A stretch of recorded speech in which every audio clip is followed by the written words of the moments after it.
Prenez une bonne position et essayons de découvrir ce que nous réserve aujourd'hui l'homme des dieux à travers cette émission. Je suis en face du pasteur à qui j'ai dit bonjour. Bonjour, bonjour. Sur ces termes, le terme d'aujourd'hui, vous avez parlé sur la tentation de Jésus-Christ. À propos de ce thème, nous aimerions d'abord savoir pourquoi n'avez-vous pas parlé seulement de l'épreuve de Jésus-Christ plutôt que de la tentation? Parce que vous avez dit, c'est le Saint-Esprit qui avait conduit Jésus-Christ dans le désert afin qu'il soit tenté. Pourquoi ne pas parler d'une épreuve vu que Dieu était constant? Merci d'abord pour la question. Le texte, nous l'avons tiré dans les évangiles selon Matthieu, le chapitre 4, commençant par le verset 1er jusqu'au verset 11, où on parle effectivement de la tentation de Jésus-Christ. Vous avez parlé de l'épreuve. Il y a une différence nette entre une épreuve et une tentation. La parole de Dieu là-bas a parlé de la tentation et non de l'épreuve. Voilà pourquoi nous avions parlé de la tentation, étant donné que la tentation, c'est un attrait vers une chose interdite. Donc on attire quelqu'un à faire quelque chose qui est interdite. Voilà la tentation. Donc la façon dont les textes nous donnent l'histoire, c'est là à montrer la tentation.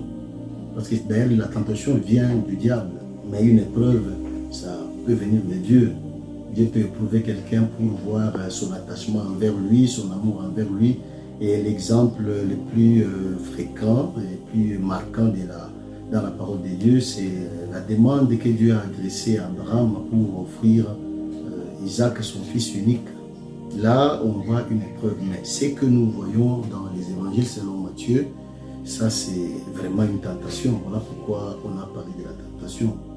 Ce qui veut dire que la tentation vient du diable et non l'épreuve. Effectivement, la tentation vient du diable. Et aussi, le fait que vous ayez parlé de Jésus qui a passé 40 jours et 40 nuits dans le désert, quel était le but?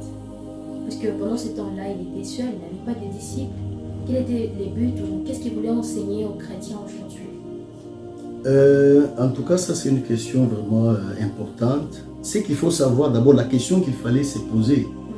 Pourquoi c'était l'Esprit de Dieu qui avait conduit Jésus pour être tenté? Ça pouvait aussi tiquer. Parce que la parole de Dieu est claire là-bas. L'Esprit de Dieu a conduit Jésus dans le désert. Pour quelle raison? Pour être tenté. Et pourquoi? Nous nous sommes posé la question à savoir, est-ce qu'il y a eu un entretien entre Dieu et Satan, où Dieu avait dit à Satan, je vais t'amener Jésus pour que tu le tentes, comme tu as fait avec Job, comme tu as fait avec Adam. Dieu n'a pas parlé quand même à Satan pour tenter Adam. Mais dans le cas de Job, il y a eu un entretien entre Dieu et Satan à propos de Job.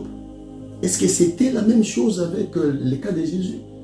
Parce que là, nous voyons que c'est l'Esprit de Dieu qui a conduit Jésus dans le désert pour être tenté. Voilà, la réponse a été donnée. Donc Jésus a été amené dans le désert pour être tenté par le diable. C'est qu'il fallait comprendre là-dessus. La tentation vient du diable, oui.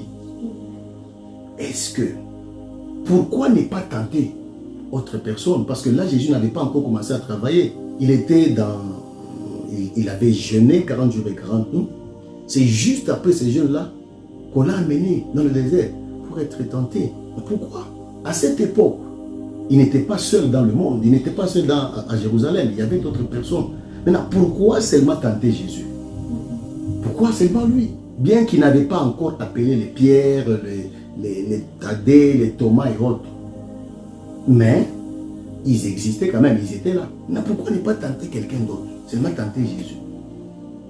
C'est là qu'on avait dit, Satan avait vu quelque chose en Jésus. Et c'est ça ce qui lui a poussé à tenter Jésus. Satan, c'est lui-même qui avait tenté Adam et Ève dans le jardin d'Éden. Adam et Ève avaient une mission. Et Satan est allé les tenter. Ils sont tombés, donc leur mission avait échoué. je pense aussi que Satan savait aussi que Jésus a une mission. Il était peut-être calme, il attendait qu'il puisse trouver une occasion de trouver Jésus et il a trouvé Jésus. Voilà pourquoi il a tenté. La leçon qu'on a tirée là-dessus, c'est celle de savoir que lorsque quelqu'un est tenté, il doit savoir qu'il y a quelque chose que le diable a remarqué chez lui et la chose qui est en lui là, c'est une mission que Dieu lui a donnée. Une mission que l'homme devrait accomplir. Maintenant, si l'homme tombe dans le péché, il ne saura pas terminer cette mission-là. Voilà pourquoi Satan l'attaque. J'ai posé la question ici. À Jérusalem, il y avait d'autres personnes. Pourquoi seulement tenter Jésus? On a tenté Jésus parce que Jésus avait une mission. Donc même un chrétien aujourd'hui, il peut se poser des questions, il constate qu'il marche beaucoup, donc il est vraiment tenté. Il est tenté, c'est parce qu'il a une mission que Dieu lui a donnée et que le diable a déjà vu ça. Il va chercher à le faire tomber de sorte que la mission que Dieu lui a donnée puisse échouer. Voilà pourquoi que la personne doit résister pour ne pas tomber dans la tentation. Et quelles sont les conséquences lorsque une personne tombe dans les tentations? Il peut toutefois échouer la mission que Dieu lui a déjà réservée. Mais quelles sont les conséquences que la personne va subir après cela? Voyons le cas d'Adam et Ève. La vie qu'ils ont eue après le péché n'était pas dans le programme de Dieu. Ils ont vécu des conséquences terribles. C'est-à-dire, ils ont failli à la mission. Ils avaient une mission autre que ce qu'ils ont vécu. S'ils n'avaient pas péché, ils allaient vivre dans le programme de Dieu. Mais comme ils ont péché, ils ont vécu autre chose que Dieu a prévu.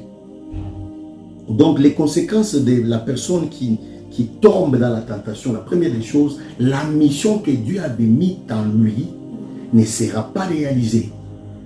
Et par conséquent, celui qui n'a pas réalisé la mission que Dieu lui a assignée, il ne verra pas le ciel. Satan ne peut pas tenter quelqu'un pour rien. S'il ne voit aucun intérêt, il va le tenter pourquoi? Je voulais encourager à quelqu'un qui vit dans une tentation de résister. La tentation qu'il est en train de vivre, c'est parce qu'en lui, il y a une mission que Dieu lui a donnée. Et que Satan a déjà remarqué. Et Satan fait le tout pour que la personne puisse échouer cette mission. Et celui qui est déjà tombé, notre Jésus a beaucoup d'amour pour lui. Qu'il récupère directement la situation, qui part se confesser, qu'il arrange avec son Dieu. Peut-être il peut lui accorder encore la grâce de continuer et de servir Dieu. Alors comprenez que si la personne accomplit la mission que Dieu lui a assignée, si la personne résiste au péché, résiste à la tentation, il va accomplir la mission que Dieu lui a donnée. Mais s'il tombait, il ne va pas accomplir la mission. Et en tant que chrétien ou chrétienne, comment parvenir à vaincre une tentation, surtout quand on se sent de plus en plus faible? Le Seigneur Jésus l'a souligné. Il avait dit ceci à Pierre, à Jacques et à Jean. Veillez et priez afin de ne pas tomber dans la tentation. C'est lui qui constate qu'il est beaucoup plus tenté. Et à un moment donné, il commence à remarquer dans son cœur comme s'il voulait céder à la tentation. Cela montre qu'il y a une faiblesse spirituelle chez lui. Et Jésus a dit, veillez et priez. Le veiller là, c'est-à-dire quoi? Je veille sur ma vie spirituelle. Je suis en train d'observer comment est-ce que je marche dans ma vie chrétienne. Est-ce que je suis devenu faible? Est-ce que je commence à avoir des doutes, des difficultés de servir Dieu, de fréquenter l'église et tout et tout? S'il constate cette faiblesse-là, c'est alors qu'il faut qu'il prie. Et cette prière-là, il faut d'abord qu'il cherche la bonne relation avec son Dieu, c'est-à-dire demander pardon à Dieu. Qu'il examine, parce que la Bible dit, souviens-toi donc d'où tu es tombé. Qu'il se pose la question, qu'est-ce qui a fait que je suis devenu faible comme ça? Est-ce que j'avais péché quelque part? Est-ce que je suis allé en dehors de la volonté de Dieu quelque part? Et s'il découvre, il demande pardon et il demande la restauration. Et ce qu'il va constater, son esprit va récupérer la force. Et lorsque son esprit va récupérer la force, on ne va plus le faire tomber, il va résister. Il y a une chose qu'il faut aussi souligner. lorsque quelqu'un constate qu'il est devenu faible spirituellement, il faut qu'il sache qu'il est presque le dernier à le constater. Celui qui a constaté ça avant, c'est Dieu. Et le deuxième qui a constaté sa chute, sa faiblesse spirituelle, c'est le diable. Et lui, peut-être, c'est le dernier qui a constaté que non, je ne suis plus comme le même. Alors, lorsque la personne a constaté cela, qu'il arrange sa vie avec Dieu et qu'il prie. La tentation de Jésus, qu'elle nous enseigne réellement cette histoire face à notre vie spirituelle, notre propre vie chrétienne. Jésus lui-même a souligné quelque part disant que il est impossible chez un chrétien de ne pas être tenté. Vous serez tenté, bien-aimé. D'une façon ou d'une autre, vous serez tenté. Je souligne encore, on ne parle pas des combats spirituels, on parle des tentations, quelque chose qui peut vous amener à pécher contre votre Dieu. Vous serez tenté, que vous soyez serviteur de Dieu, que vous soyez un chrétien simple. Avez-vous une mission avec Dieu? Vous serez tenté. Donc la tentation est là et elle va toucher tout le monde, sans exception. Et quel message vous transmettez aujourd'hui à toutes ces personnes qui sont en train de nous suivre par rapport à ces termes d'aujourd'hui? Quel est le message exact? Voilà un peu ce que je voulais dire à ceux-là qui nous suivent. Bien-aimés, surtout vous qui êtes chrétiens, le monde actuel présente beaucoup de tentations. Les tentations dans le monde est à la portée de tout le monde. Et c'est ça qui fait peur.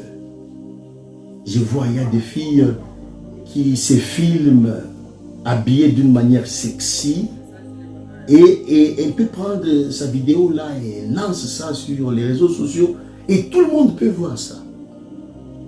Ce qui fait peur, c'est que tout celui qui va regarder cette vidéo là, sexy, s'il pouvait développer des pensées, des péchés à cause de ce qu'il a vu, d'après la parole de Dieu, tout celui qui va convoiter cette image, et s'il va loin avec l'idée de pécher, il va pécher avec la personne qu'il a vue sur la photo, sur une vidéo.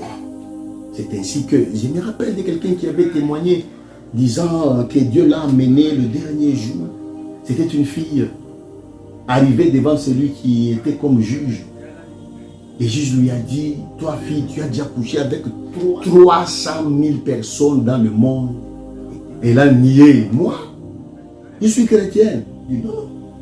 Tu avais posté une photo sur Facebook où tu étais habillée d'une manière sexy. 300 000 personnes dans le monde étaient tombées dans le péché à cause de ta photo-là.